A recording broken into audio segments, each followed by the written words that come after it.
So what is positive psychology, and what's the difference between it and normal psychology? And who's Martin?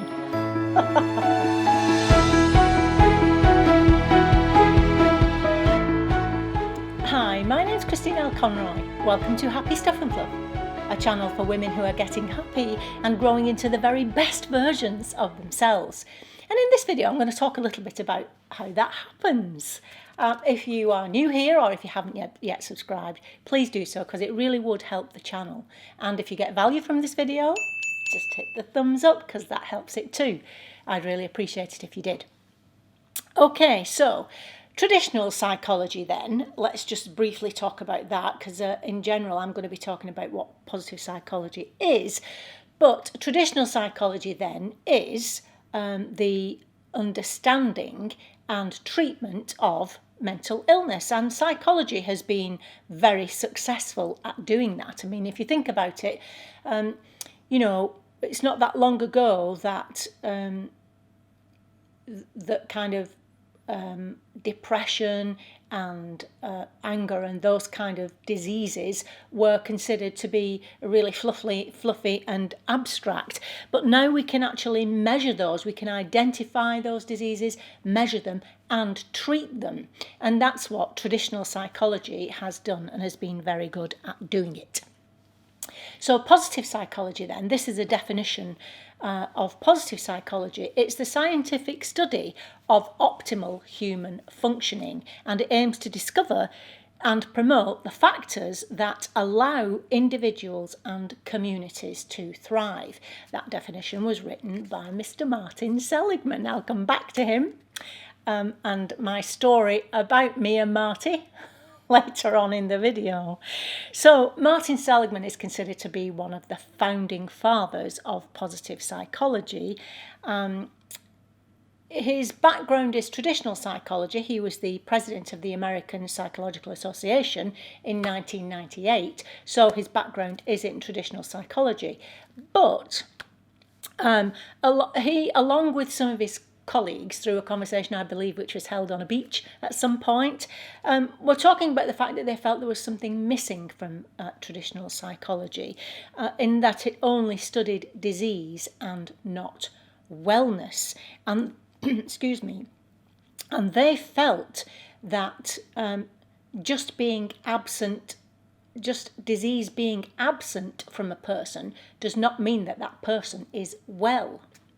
So, for example, if you suffer from depression, shall we say, I'll use depression as an example, and you're treated for that and you become free from depression, it doesn't mean you're happy, does it? So the seeds of, if you like, of positive psychology were sown at that conversation in the beach, because they felt that people didn't want just to be free from those diseases. They wanted to be content with life. They wanted strength and resilience and joy. And so that's where, long story short, obviously, that's where psychology was born. Now, positive psychology was born. It's worth noting that the actual term positive psychology came from, I believe, Abraham Maslow, and some of the concepts in positive psychology go way back to humanistic psychology, but also to Greek philosophy, our friends, the Greek philosophers. So, in a nutshell, a person with clinical illness then, let's say they are clinically suffer from clinical depression, let's put them at -4. Traditional psychology can treat them and bring them up to 0, which is neutral, where they are free from depression. Then positive psychology takes over and takes that person from 0 at neutral to +1, 2, 3, 4 and 5, which is flourishing. So you may also have seen positive psychology described in these terms.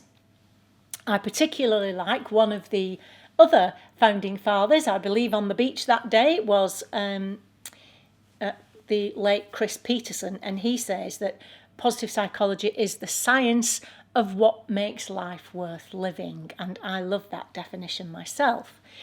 So positive psychology is scientifically based, looking at how we make normal life more fulfilling. Taking, as I say, people from neutral to flourishing. So positive psychology is about building what's right with you and not just treating or fixing what's wrong. Now, since 2000, Seligman's mission, his overall mission is he wants to make the world a happier place. But his main mission has been the promotion of the field of positive psychology. And he's now expanded it into education, into health, neuroscience, and he's applied the research in education, obviously, to teachers and students, of course, but also to the US Army, to athletes, and to everyday individuals such as you and me. So it goes, positive psychology then is going way beyond self-help. It's a scientifically based, applied psychology to help human beings thrive and flourish. So, Marty and me, what's the story? Well, there is no Marty and me, unfortunately, and that's the story. I think Mr. Seligman kind of epitomises the saying that we teach what we most need to learn. Because, in as much as he is a depressive character and a very grumpy man, and those are his words, not mine, a self-confessed depressive character, at least he was. And way back in 2009, I had the absolute life-changing experience of attending the very first positive psychology conference, which was held in Philadelphia, as I say, in 2009. And I heard Martin Seligman speak, and I was absolutely spellbound by these ideas. I mean, I think I've said it more than once. I felt like I was home.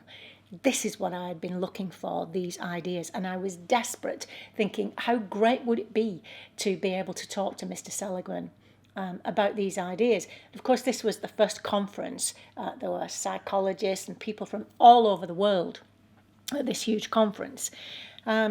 Anyway, about half an hour later, I was going to get a coffee, and there in the distance in the foyer was the man himself, Mr. Seligman, on his own.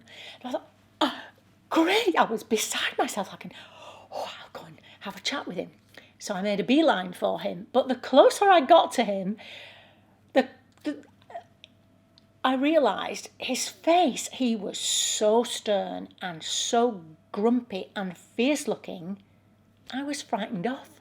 And I walked straight past him. I didn't want to disturb him. I can't believe it. Every time I tell the story, I think, I can't believe it. I just was scared off. And as I say, I didn't want to disturb him, and I walked straight by.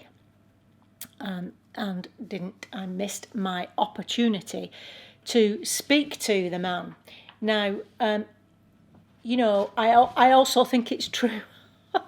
Looking at this picture here of Mr. Seligman and his beautiful smile, something else that Marty Seligman says is, it isn't only the students who become happier when they study positive psychology, but also those who teach it. And here he is, clearly a much happier man now than he was in 2009. But in retrospect, of course, and when I've thought about it, as I tend to do and lament every time I read one of his books, it was the first positive psychology conference. There were people there from all over the world. It was huge, and he must have been very stressed. And I'm sure if I had have approached him, he would have produced this beautiful smile, and I would have had my opportunity to talk to him. So there you go. Missed opportunity. Listen and learn. Take the bull by the horns, and don't be frightened off of something that you want to do. So anyway, moving forward in time, I studied positive psychology independently for a long time, and then of course I became qualified as a positive psychology practitioner. Now, my goal on this channel, as it is with clients on a one-to-one, is to positively impact your life by developing your self-awareness. I believe self-awareness is the first key to positive change. But by nurturing gratitude, by building resilience, by helping you to identify your strengths and your own uniqueness, by developing hope and optimism, and ultimately helping you to become the very best person that you can be in order to have the very best life that you can. So, how do we do that? Well, Martin Seligman uses the model Perma, which stands for positive emotion, engagement, relationships, meaning, and accomplishment. I use my own model, which is laid out in my own book, Stitch Your Own Silver Lining. I use the happiness concept, which I'm going to be working through and we're going to be talking about in the months to come on Happy Stuff and Fluff.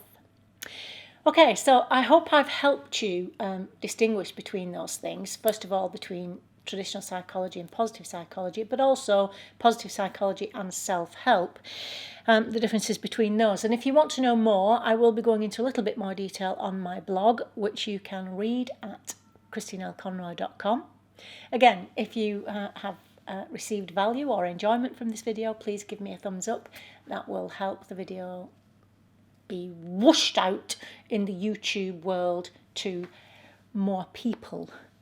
That would be great if you would do that. And then I'll see you next time. And until then, please stay safe and remember that on the Happy Stuff and Fluff, you are getting happy and growing into the very best version of yourself. I'll see you next time.